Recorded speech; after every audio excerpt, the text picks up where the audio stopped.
L'eau a permis l'apparition de la vie sur la planète et reste notre bien naturel le plus important. Aujourd'hui, dans certaines régions du monde, les ressources naturelles ne suffisent pas à satisfaire à la demande en eau. C'est pourquoi il est nécessaire de trouver des sources alternatives. Les technologies de dessalement permettent de transformer l'eau de mer en eau potable. Dans certaines parties du monde, c'est même la seule option d'approvisionnement possible en eau. Il existe deux types de procédés de dessalement, thermique ou par membrane. Ce dernier comprend l'osmose inverse, la technologie la plus répandue et la plus durable à l'heure actuelle. L'osmose est un phénomène naturel de diffusion de matière qui se produit lorsque deux solutions de concentration différentes sont séparées par une membrane semi-perméable, de sorte que les concentrations des deux solutions s'équilibrent spontanément sans nécessiter aucun apport d'énergie. Il est possible d'intervenir pour inverser ce procédé en appliquant de l'énergie. Si l'on applique une force à un volume d'eau de mer à forte teneur en sel, pour le faire passer à travers une membrane semi-perméable, on obtient d'un côté une eau à très faible concentration en sel et de l'autre, une eau très concentrée appelée saumure. Ce procédé, appelé osmose inverse, a été industrialisé au point que des millions de litres d'eau douce sont aujourd'hui obtenus à partir d'eau de mer dans le monde entier. Le procédé de dessalement commence par la collecte d'eau de mer, principalement à partir de prises d'eau ouvertes ou de puits de plage.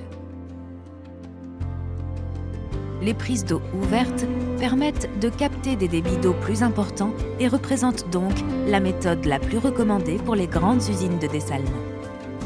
Cependant, la qualité de l'eau fournie n'est pas aussi stable dans le temps, étant affectée par la présence de turbidité, par les changements de température, les rejets en mer ou les effets des tempêtes. Le système des puits fournit une eau d'une meilleure qualité et plus stable grâce au procédé de filtration naturelle qui se produit dans le sol. Il est nécessaire d'utiliser des pompes pour acheminer l'eau de mer jusqu'à l'usine, installée à la surface ou immergée.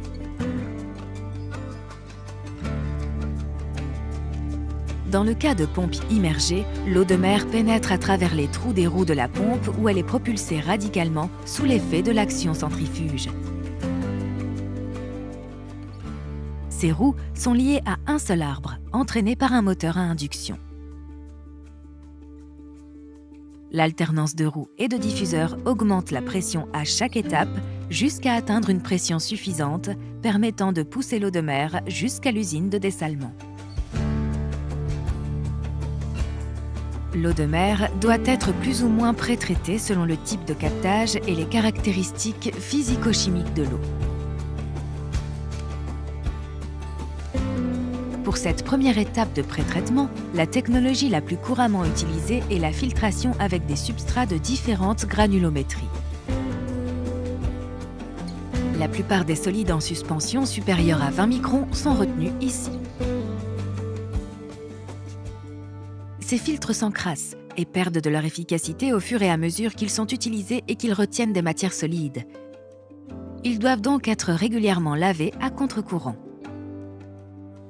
Bien que le développement technologique de l'osmose inverse ait permis de réduire l'utilisation de produits chimiques, il est encore courant de doser un antitartre avant de lancer le procédé afin d'éviter tout dépôt de sel sur les membranes lorsqu'elles fonctionnent à des taux de conversion élevés.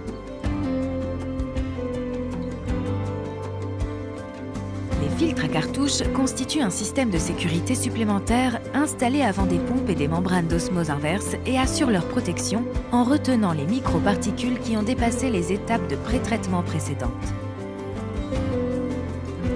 Leur taille de filtration est normalement comprise entre 1 et 5 microns nominaux. Une fois que l'eau a été pré-traitée, pour que le procédé d'osmose inverse se déroule efficacement, l'eau doit être soumise à une pression suffisante, généralement entre 50 et 60 bars, afin d'être pompée jusqu'au tube de pression où se trouvent les membranes. Cela se fait à l'aide d'une pompe à haute pression. Il s'agit du cœur du procédé de dessalement. Le système se compose d'une série de tuyaux de pression contenant un certain nombre de membranes, en général 7 en série. Le procédé d'osmose inverse commence lorsqu'une pression est appliquée à l'eau de mer, forçant le passage des molécules d'eau à travers les membranes de manière tangentielle. Entre 40 et 45% de l'eau traverse la surface de cette membrane avant d'être acheminée vers le collecteur de perméa ou du produit. Cette eau présente une faible concentration en sel, ceux-ci ayant été rejetés par les membranes à raison de 99,98%.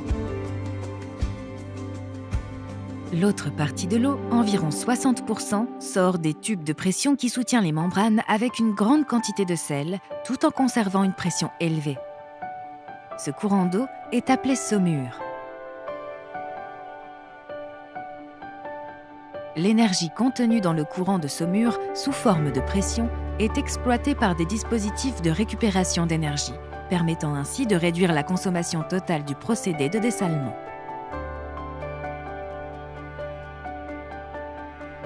Il existe différents dispositifs, les plus couramment utilisés étant ceux basés sur les chambres isobares, où l'énergie potentielle, sous forme de pression de la saumure, est transmise au même volume d'eau de mer à dessaler avec un rendement supérieur à 95%.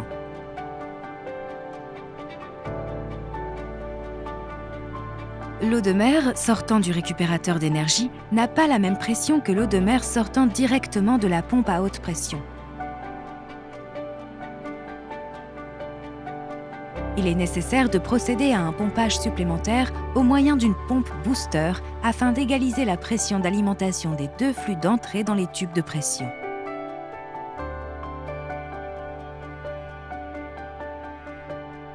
Après avoir traversé les chambres isobares et transféré sa pression, la saumure sort de l'équipement à basse pression et est rejetée en mer avec des mécanismes garantissant sa correcte dilution et dispersion, de sorte que son déversement n'ait d'impact sur l'écosystème marin. Le procédé de dessalement se termine par une étape de post-traitement. L'eau dessalée est corrosive, c'est pourquoi elle doit être reminéralisée afin d'atteindre un équilibre dans lequel le pH, l'alcalinité et la teneur en calcium sont homogènes et stables en vue de la distribution ultérieure de l'eau. Il existe différentes techniques de reminéralisation, la plus répandue étant l'injection de CO2 associée à l'utilisation de lie de calcite qui apporte du carbonate de calcium à l'eau. Cela permet d'ajuster le pH de l'eau et augmente sa dureté et alcalinité.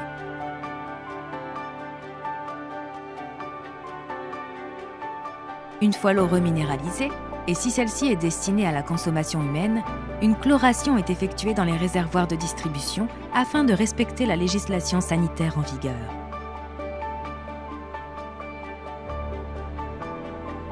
Conformément à cette législation, l'eau mise en réseau pour la consommation humaine est soumise à des contrôles analytiques très stricts afin de s'assurer que les critères techniques et sanitaires requis sont respectés.